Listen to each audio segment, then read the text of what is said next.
The Indian economy has witnessed profound positive transformation in the last 10 years. The people of India are looking ahead to the future with hope and optimism. With the blessings of the people, when our government, under the visionary and dynamic leadership of Honorable Prime Minister Shri Narendra Modi, assumed office in 2014, the country was facing enormous challenges. With Sabka Saath, Sabka Vikas as its mantra, the government overcame those challenges in right earnest. Structural reforms were undertaken. Pro-people programs were formulated and implemented promptly. Conditions were created for more opportunities for employment and entrepreneurship. The economy got a new vigor. The fruits of development started reaching the people at scale. The country got a new sense of purpose and hope. Naturally, the people blessed the government with a bigger mandate. In the second term, our government, under the leadership of Honorable Prime Minister, doubled down on its responsibilities to build a prosperous country with comprehensive development of all people and all regions. Our government strengthened its mantra to Sabka Saath, Sabka Vikas and Sabka Vishwas. Our development philosophy covered all elements of inclusivity, namely social inclusivity through coverage of all strata of the society, and geographical inclusivity through development of all regions of the country. With the whole of nation approach of Sabka Prayas, the country overcame the challenges of once-in-a-century pandemic, took long strides towards Atmanirbhar Bharat, committed to Panch Pran, and laid solid foundations for the Amrit Kal. As a result, our young country has high aspirations, pride in its present, and hope and confidence for a bright future. We expect that our government, based on its stupendous work, will be blessed again by the people with a resounding mandate. Inclusive development and growth. Our humane and inclusive approach to development is a marked and deliberate departure from the earlier approach of provisioning up to village level. Development programs were thus provisioned. In the last 10 years, however, have targeted each and every household and individual through housing for all, Har Ghar Jal, electricity for all, cooking gas for all, bank accounts and financial services for all in record time. The worries about food have been eliminated through free ration for 80 crore people. Minimum support prices for the produce of Annadata are periodically increased appropriately. These and the provision of basic necessities have enhanced real income in the rural areas. Their economic needs could be addressed, thus spurring growth and generating jobs. Social justice. Our government is working with an approach to development that is all-round, all-pervasive, and all-inclusive. Sarvangin, Sarvasparshi, or Sarvasamaveshi. It covers all castes and people at all levels. We are working to make India a Vikasit Bharat by 2047.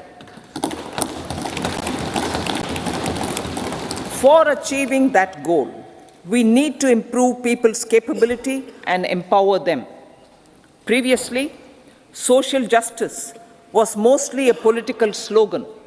For our government, social justice is an effective and necessary governance model.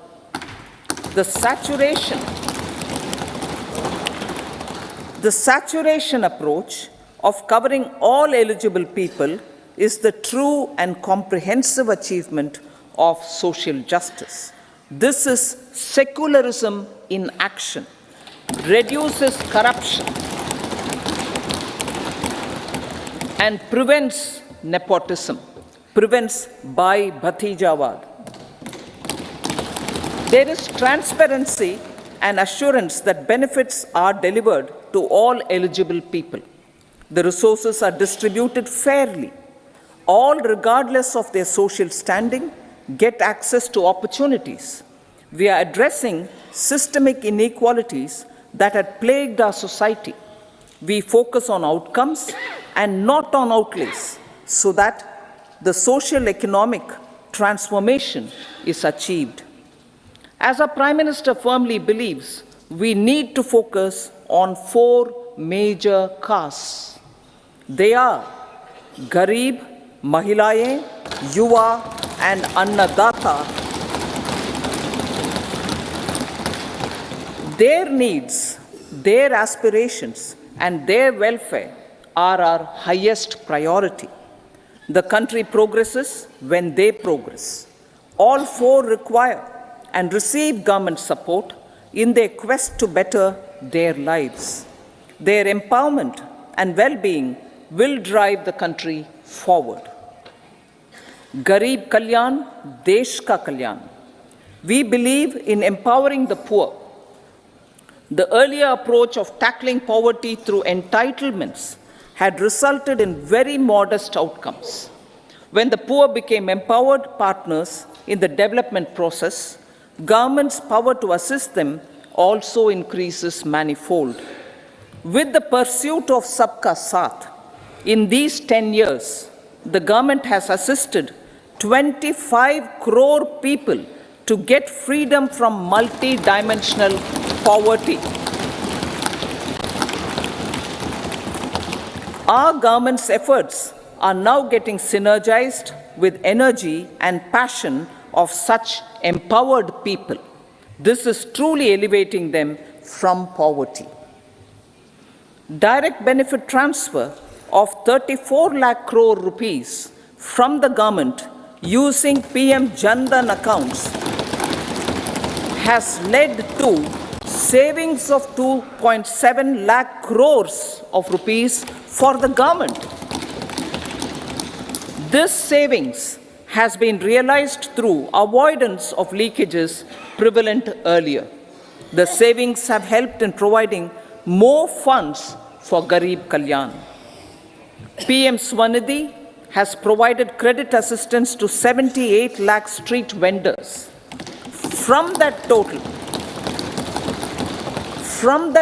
of 78 lakh street vendors, 2.3 lakh have received credit for the 3rd time. PM Janman Yojana reaches out to the particularly vulnerable tribal groups who have remained outside the realm of development so far.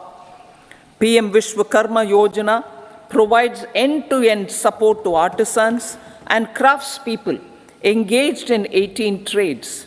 The schemes for empowerment of Divyangs and transgender persons reflect firm resolve of our government to leave no one behind.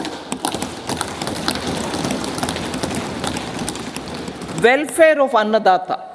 Farmers are our Annadata. Every year under PM Kisan Samman Yojana, direct financial assistance is provided to 11.8 crore farmers, including marginal and small farmers. Crop insurance is given to 4 crore farmers under PM Fasal Bima Yojana. These, besides several other programs, are assisting Annadata in producing food for the country and for the world. Electronic National Agricultural Market has integrated 1,361 mandis and is providing services to 1.8 crore farmers with trading volume of 3 lakh crores of rupees. The sector is poised for inclusive, balanced, higher growth and productivity. These are facilitated from farmer-centric policies, income support, coverage of risks through price and insurance support, promotion of technologies and innovations through startups.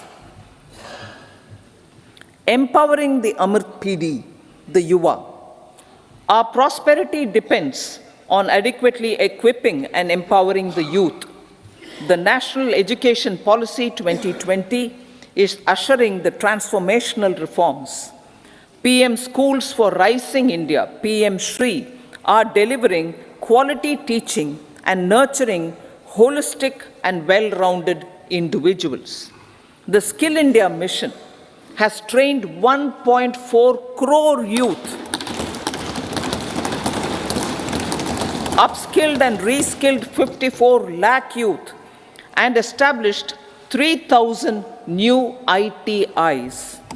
A large number of institutions of higher learning, namely 7 IITs, 16 triple ITs, 7 IIMs, 15 AIMS, and 390 universities have been set up. PM Mudra Yojana has sanctioned 43 crore loans aggregating to 22.5 lakh crores of rupees for entrepreneurial aspirations of our youth. Besides that, Fund of Funds, Startup India, and Startup Credit Guarantee schemes are assisting our youth. They are also becoming Rozgar Data. The country is proud of our youth scaling new heights in sports. The highest ever medal tally in Asian Games and Asian Para Games in 2023 reflects a high confidence level.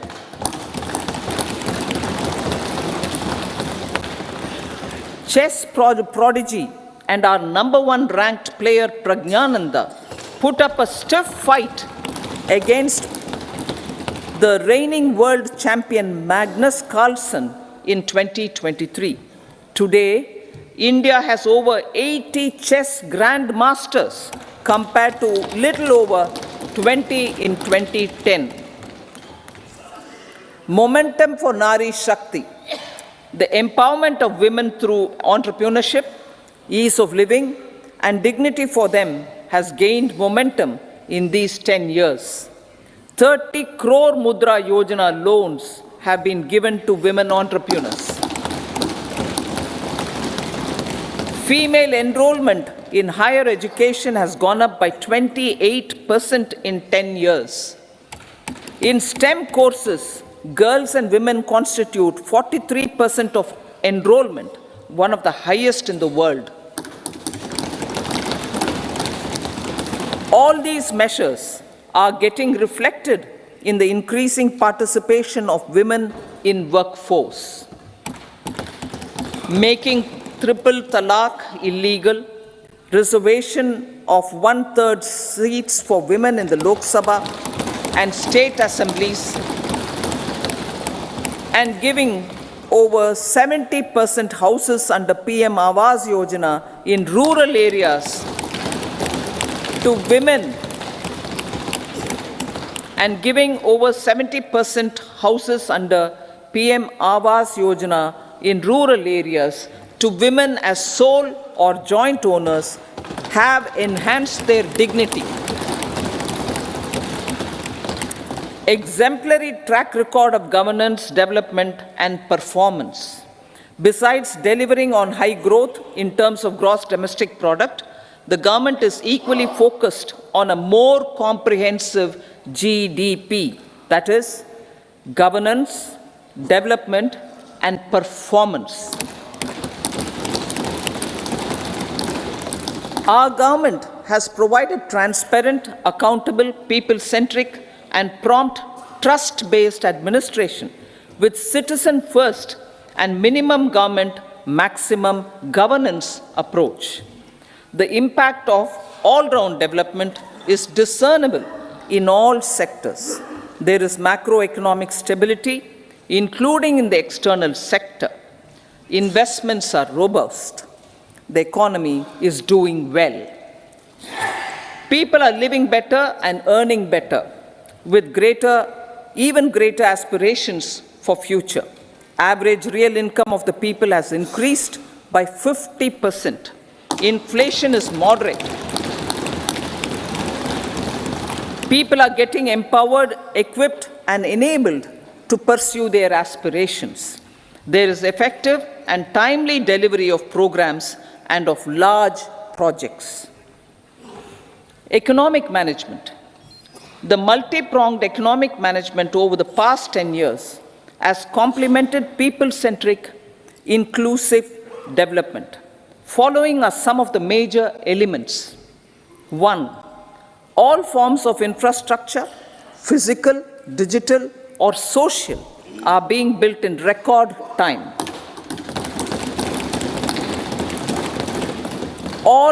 Number 2, all parts of the country are becoming active participants in economic growth. Number 3, digital public infrastructure, a new factor of production as if in the 21st century, is instrumental in formalization of the economy. Number 4, goods and services tax has enabled one nation, one market, one tax. Tax reforms have led to deepening and widening of tax base. Number 5, strengthening of the financial sector has helped in making savings, credit, and investments more efficient. Number 6, GIFT, IFSC, and the Unified Regulatory Authority, IFSCA, are creating a robust gateway for global capital and financial services for the economy. Number 7, proactive inflation management has helped keep inflation within the policy band. Now, the global context, Honorable Speaker, sir. Geopolitically, global affairs are becoming more complex and challenging with wars and conflicts. Globalization is being redefined with reshoring and friendshoring, disruption and fragmentation of supply chains, and competition for critical minerals and technologies. A new world order is emerging after the COVID pandemic. India assumed the G20 presidency during very difficult times for the world.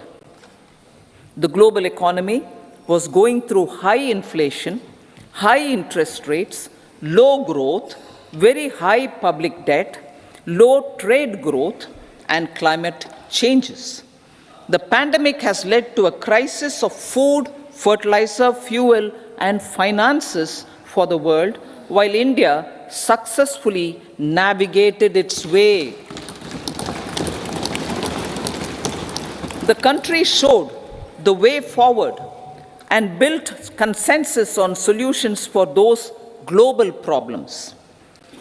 The recently announced India-Middle East-Europe economic corridor is a strategic and economic game changer for India and others. In the words of Honorable Prime Minister, the corridor, and I quote, will become the basis of world trade for hundreds of years to come, and history will remember that this corridor was initiated on Indian soil, unquote. Vision for Vikasit Bharat.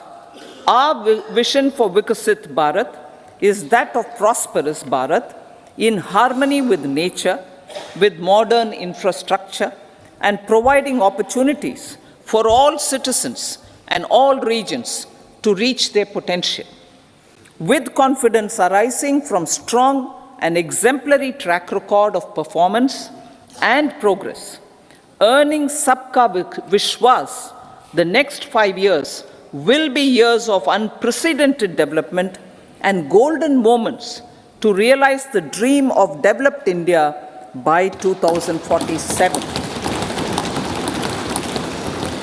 The trinity of demography, democracy, and diversity backed by Sabka Prayas has the potential to fulfill aspirations of every Indian.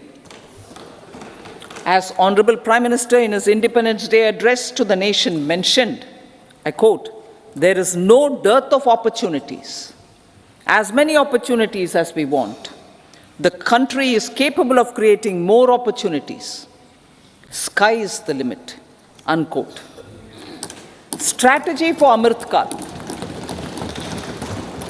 Our government will adopt economic policies that foster and sustain growth, facilitate inclusive and sustainable development, improve productivity, create opportunities for all, help them enhance their capabilities, and contribute to generation of resources to power investments and fulfill aspirations. Guided by the principle, reform, perform, and transform, the government will take up next generation reforms and build consensus with the states and stakeholders for effective implementation. It is an important policy priority for our government to ensure timely and adequate finances, relevant technologies, and appropriate training for the micro, small, and medium enterprises, MSMEs, to grow and also compete globally. Orienting the regulatory environment to facilitate their growth will be an important element of this policy mix. Aligning with the Panchamrit goals, our government will facilitate sustaining high and more resource-efficient economic growth. This will work towards energy security in terms of availability, accessibility, and affordability. For meeting the investment needs, our government will prepare the financial sector in terms of size, capacity, skills, and regulatory framework. Aspirational Districts Program. Our government stands ready to assist the states in faster development of aspirational districts and blocks, including generation of ample economic opportunities. Development of the East. Our government will pay utmost attention to make the eastern region and its people a powerful driver of India's growth.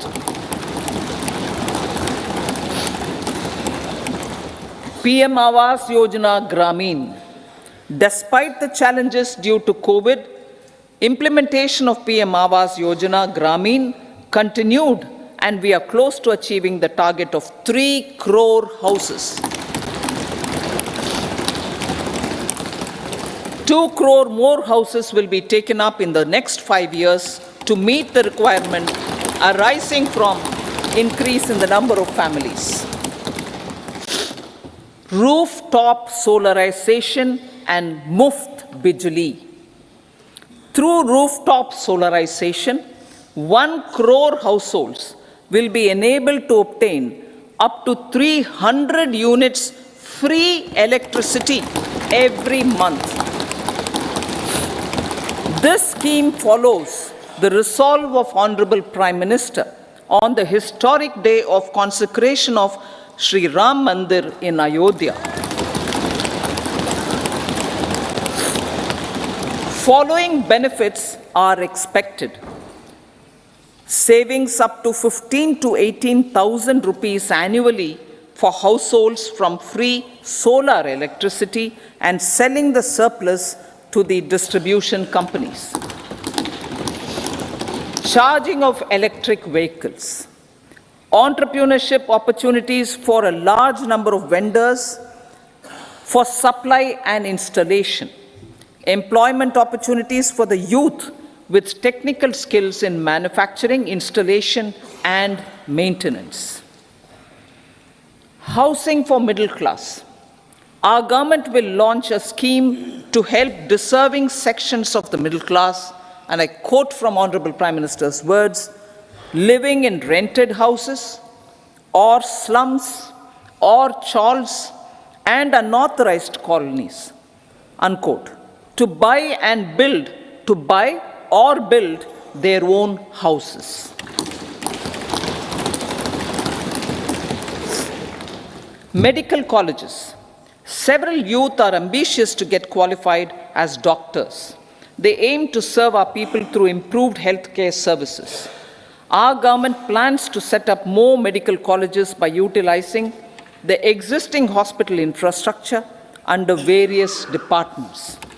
A committee for this purpose will be set up to examine the issues and make relevant recommendations. Cervical cancer vaccination.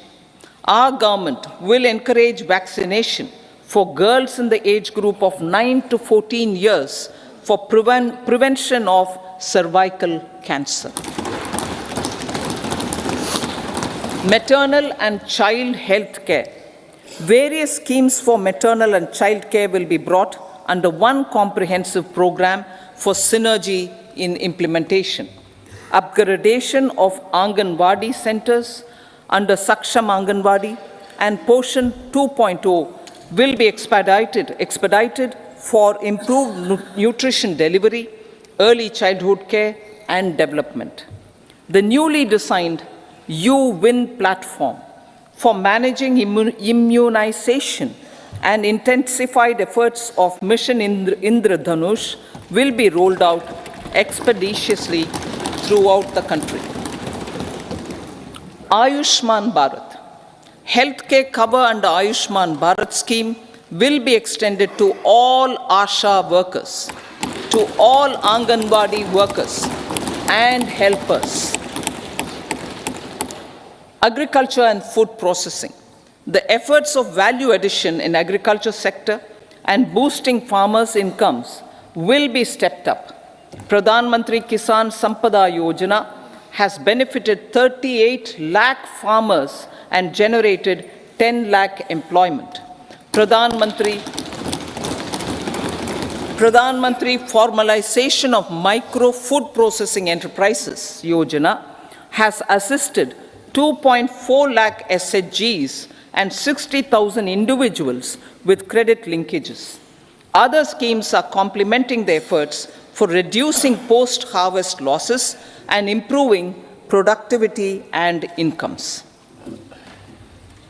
For ensuring faster growth of the sector, our government will further promote private and public investment in post-harvest activities, including aggregation, modern storage, efficient supply chains, primary and secondary processing and marketing and branding. Nano DAP. After the successful adoption of nano urea, application of nano DAP on various crops will be expanded in all agroclimatic zones.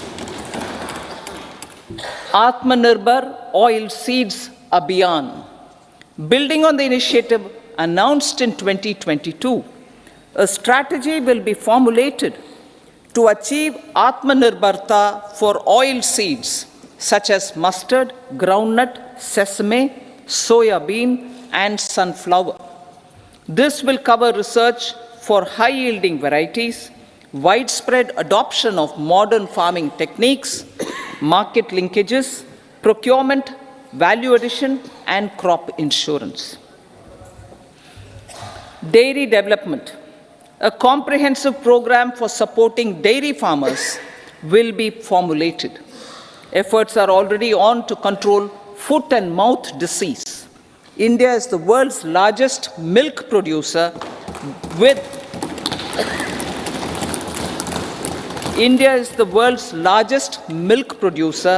but with low productivity of milch animals.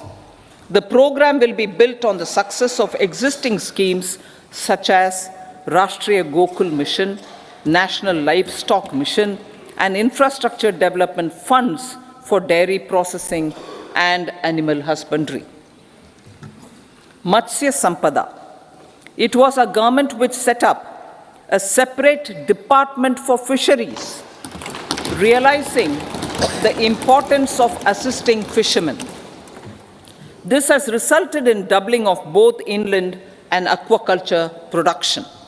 Seafood exports since 2013-14 has also doubled. Implementation of Pradhan Mantri Matsya Sampada Yojana will be stepped up to 1. Enhance aquaculture productivity from existing 3 to 5 tons per hectare. 2.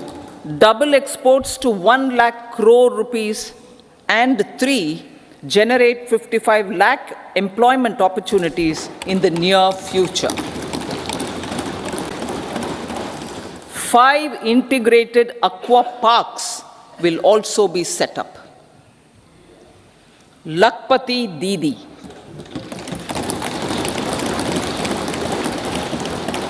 83 lakh SHGs. 83 lakh SHGs with 9 crore women are transforming rural socio-economic landscape with empowerment and self-reliance.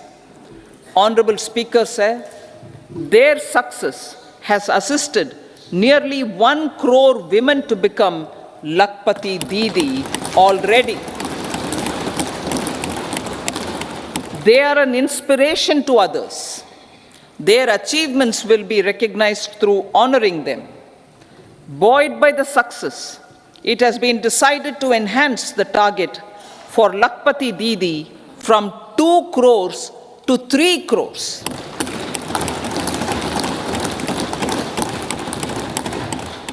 Technological changes, new age technologies and data are changing the lives of people and businesses. They are also enabling new economic opportunities and facilitating provision of high quality services at affordable prices for all, including those at the bottom of the pyramid. Opportunities for India at the global level are expanding. India is showing solutions through innovation and entrepreneurship of its people. Research and innovation for catalyzing growth, employment, and development. Prime Minister Shastri, Prime Minister Lal Bahadur Shastri gave the slogan of Jai Jawan, Jai Kisan. Prime Minister Vajpayee, Atal Bihari Vajpayee ji, made that Jai Jawan, Jai Kisan, Jai Vigyan. Prime Minister Modi has furthered that to Jai Jawan, Jai Kisan, Jai Vigyan, and Jai Anusandhan, as innovation is the foundation of development. For our tech-savvy youth, this will be a golden era. A corpus of 1 lakh crore rupees will be established with 50-year interest-free loan provided. The corpus will provide long-term financing or refinancing with long tenors and low and or nil. I repeat that sentence. The corpus will provide long-term financing or refinancing with long tenors and low or nil interest rates. This will encourage the private sector to scale up research and innovation significantly in sunrise domains. We need to have programs that combine the powers of our youth and technology.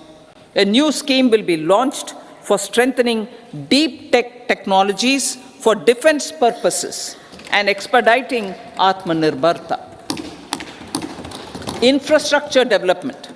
Building on the massive tripling of the capital expenditure outlay in the past 4 years, resulting in huge multiplier impact on economic growth and employment creation, the outlay for the next year is being increased by 11.1% to 11,111 crore rupees. This would be 3.4% of our GDP. Railways. 3 major economic railway corridor programs will be implemented. These are energy, mineral, and cement corridor. Number 2, port connectivity corridors. And number 3, high traffic density corridors. The projects have been identified under the PM Gati Shakti for enabling multimodal connectivity. They will improve logistics efficiency and reduce cost.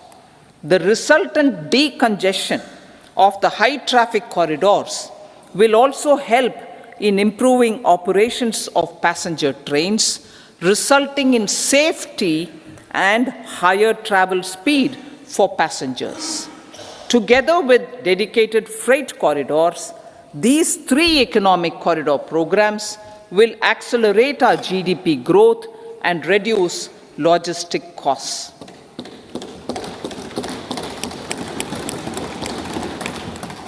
$40,000 normal rail bogies will be converted to Vande Bharat standards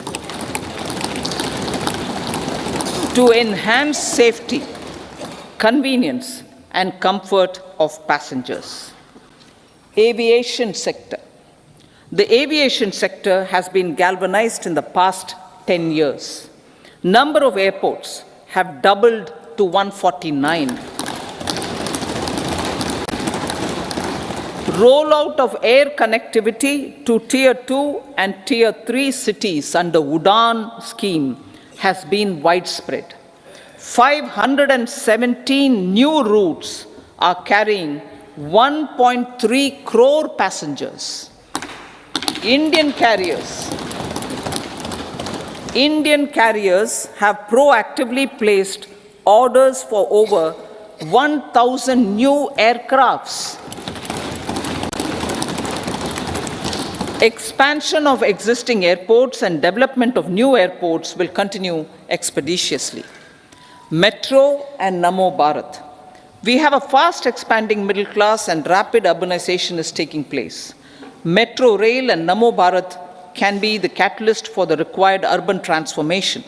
Expansion of these systems will be supported in large cities focusing on transit-oriented development. Green energy.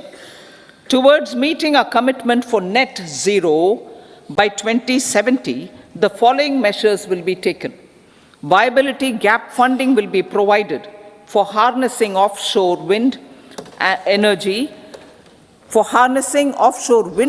potential for initial capacity of 1 gigawatt. Coal gasification and liquefaction capacity of 100 metric tons will be set up by 2030. This will also help in reducing imports of natural gas, methanol, and ammonia. Phased mandatory blending of compressed biogas in compressed natural gas for transport and piped natural gas for domestic purposes will be mandated. Financial assistance will be provided for procurement of biomass aggregation machinery to support collection. Electric vehicle ecosystem. Our government will expand this and strengthen the e-vehicle ecosystem by supporting manufacturing and charging infrastructure. Greater adoption of e-buses for public transport networks will be encouraged through payment security mechanism. Biomanufacturing and biofoundry. For promoting green growth, a new scheme of biomanufacturing and biofoundry will be launched. This will provide environment-friendly alternatives such as biodegradable polymers, bioplastics, biopharmaceuticals, and bioagri inputs. This scheme will also help in transforming today's consumptive manufacturing paradigm to the one based on regenerative principles. Blue Economy 2.0. For promoting climate resilient activities for Blue Economy 2.0, a scheme for restoration and adaptation measures and coastal aquaculture and mariculture with integrated and multi-sectoral approach will be launched. Comprehensive development of tourist centers. The success of organizing G20 meetings in 60 places presented diversity of India to global audience. Our economic strength has made the country an attractive destination for business and conference tourism.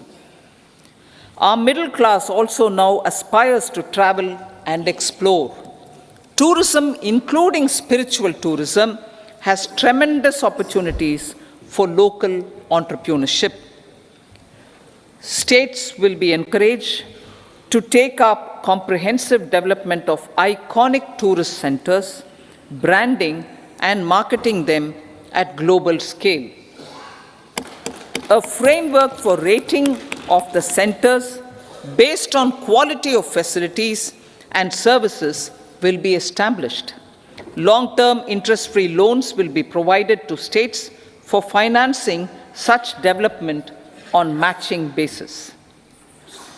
To address the emerging fervor for domestic tourism, Honorable Speaker, sir, projects for port connectivity, tourism infrastructure, and amenities will be taken up on our islands, including Lakshadweep. This will help in generating employment also. Promoting investments. The FDI inflow during 2014 to 23 was $596 billion, marking a golden era. That is twice the inflow during 2005 to 14. For encouraging sustained foreign investment, we are negotiating bilateral investment treaties with our foreign partners in the spirit of First Develop India. FDI is First Develop India. Reforms in the states for Vikasit Bharat. Many growth and development enabling reforms are needed in the states for realizing the vision of Vikasit Bharat. A provision of 75,000 crore rupees as 50-year interest-free loan is proposed this year to support those milestone-linked reforms by the state governments. Societal changes. The government will form a high-powered committee for an extensive consideration of the challenges arising from fast population growth and demographic changes. The committee will be mandated to make recommendations for addressing these challenges comprehensively in relation to the goal of Vikasit Bharat. Amrit Kal as Kartavya Kal. Our government stands committed to strengthening and expanding the economy with high growth and to create conditions for people to realize their aspirations. Honorable Prime Minister, in his Independence Day address to the nation in the 75th year of our Republic, said, and I quote, "We commit ourselves to national development with new inspirations, new consciousness, new resolutions as the country opens up immense possibilities and opportunities. It is our Kartavya Kal." Unquote. Every challenge of the pre-2014 era was overcome through our economic management and our governance. These have placed the country on a resolute path of sustained high growth. This has been possible through right policies, true intentions, and appropriate decisions. In the full budget in July, Honorable Speaker, our government will present a detailed roadmap for our pursuit of Vikasit Bharat.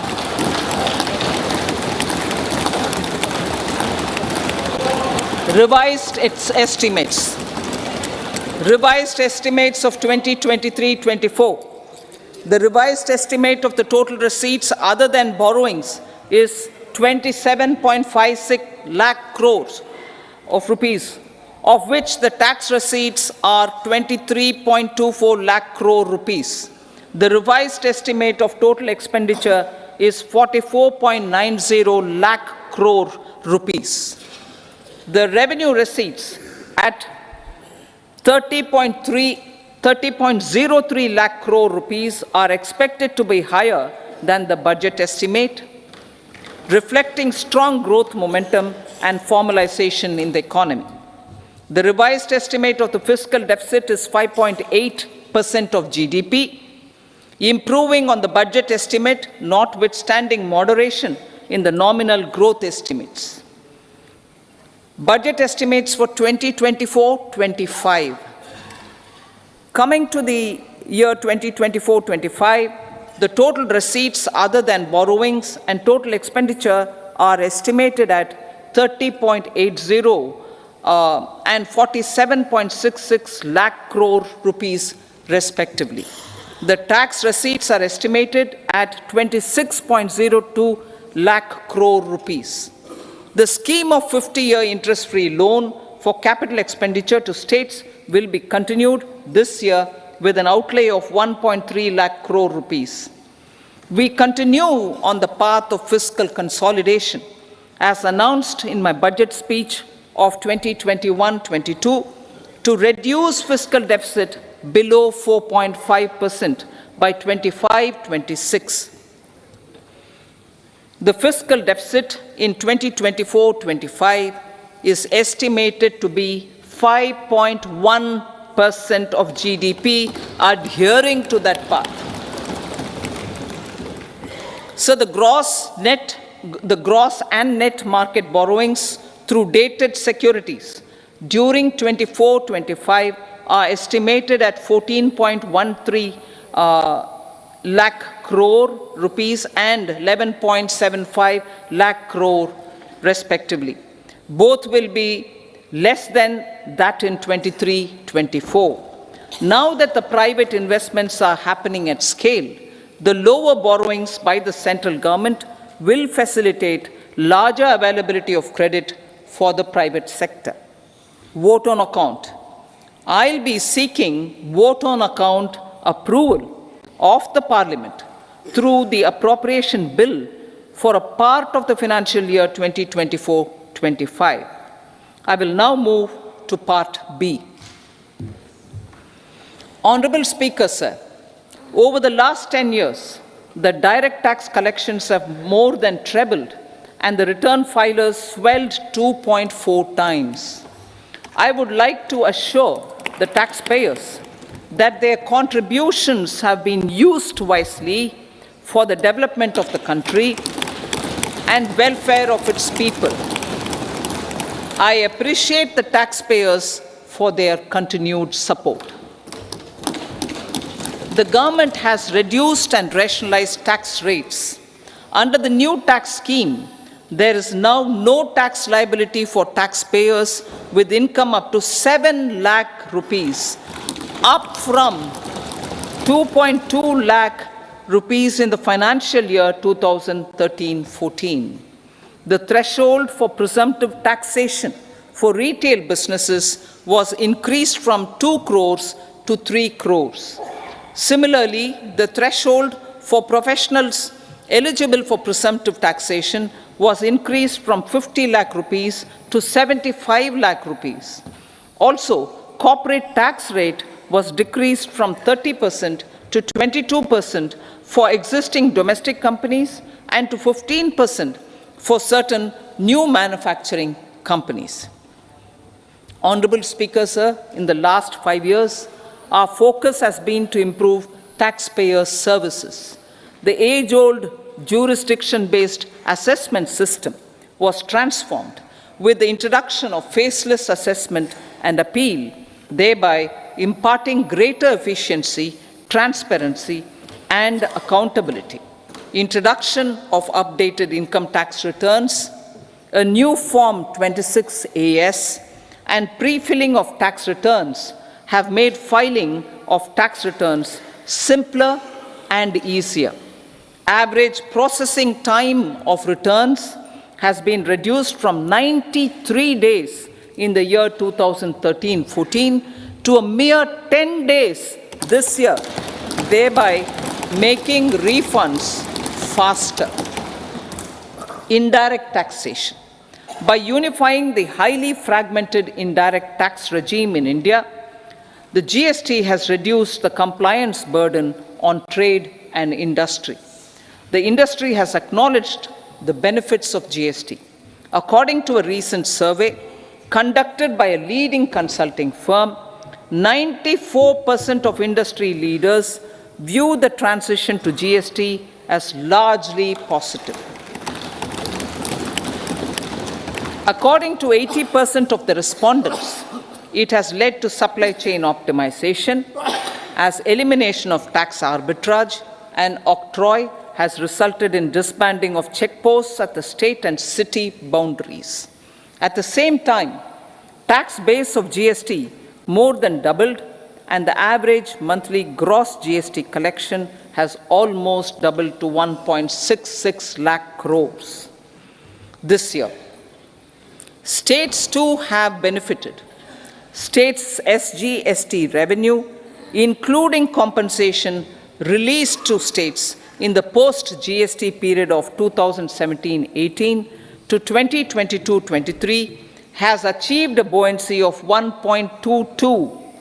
In contrast, the tax buoyancy of state revenues from subsumed taxes in the pre-GST four-year period of 2012-13 to 2015-16 was a mere 0.72.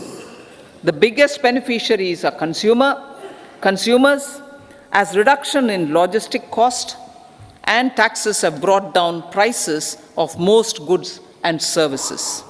We have taken a number of steps in customs to facilitate international trade. As a result, the import release time declined by 47% to 71 hours at inland container depots, by 28% to 44 hours at air cargo complexes, and by 27% to 85 hours at seaports over the last 4 years since 2019, when the national time release studies were first started. Tax proposals. As for tax proposals, in keeping with the convention, I do not propose to make any changes relating to taxation and propose to retain the same tax rates for direct and indirect taxes, including import duties. However, certain tax benefits to startups and investments made by sovereign wealth or pension funds, as also tax exemption on certain income of some IFSC units, are expiring on 31/3/2024. To provide continuity in taxation, I propose to extend the date to 31/3/2025. Moreover, in line with the government's vision to improve ease of living and ease of doing business, I wish to make an announcement to improve taxpayers' services. There are a large number of petty, non-verified, non-reconciled, or disputed direct tax demands, many of them dating as far back as 1962, which continue to remain on the books, causing anxiety to honest taxpayers and hindering refunds of subsequent years. Honorable Speaker, sir, I propose to withdraw such outstanding direct tax demands up to 25,000 rupees pertaining to the period up to financial year 2009-10 and up to 10,000 rupees for financial years 2010-11 to 2014-15. This is expected to benefit about 1 crore taxpayers. 1 crore taxpayers would benefit out of this. Economy then and now. In 2014, when our government assumed the reins, the responsibility to mend the economy step by step and to put the governance systems in order was enormous. The need of the hour was to give hope to the people, to attract investments and to build support for the much needed reforms. The government did that successfully following a strong belief of nation first. The crisis of those years has been overcome and the economy has been put firmly on a high sustainable growth path with all-round development. It is now appropriate to look at where we were then. I repeat, it is now appropriate to look at where we were then till 2014 and where we are now, only for the purpose of drawing lessons from the mismanagement of those years. The government will lay a white paper on table of the House.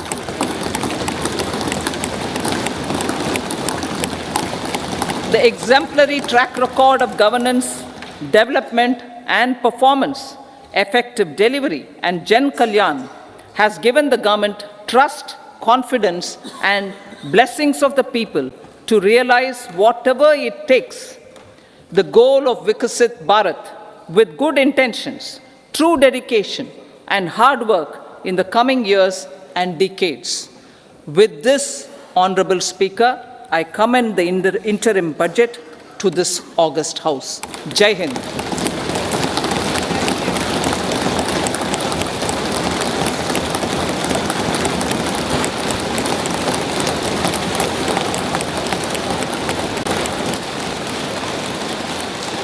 Item number 2, Srimati Nirmala Sitharaman ji.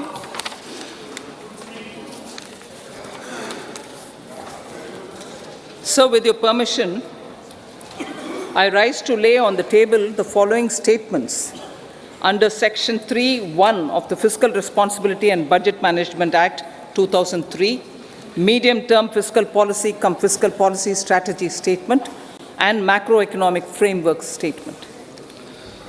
Item number 3, Srimati Nirmala Sitharaman ji. Sir, with your permission, I rise to move for leave to introduce the Finance Bill 2024. प्रश्न ये है कि विधेयक को पुनर्स्थापित करने की अनुमति प्रदान की जाए। जो सदस्य इसके पक्ष में हाँ कहें, जो सदस्य विरोध में ना कहें। मेरे विचार में निर्णय हाँ वालों के पक्ष हुआ, हाँ वालों के पक्ष हुआ। माननीय मंत्री जी विधेयक को पुनर्स्थापित करें। Sir, I introduce the bill. सभा की कार्रवाई शुक्रवार दिनांक 2 फरवरी 2024 को प्राप्त 11 बजे तक के लिए स्थगित की जाती है।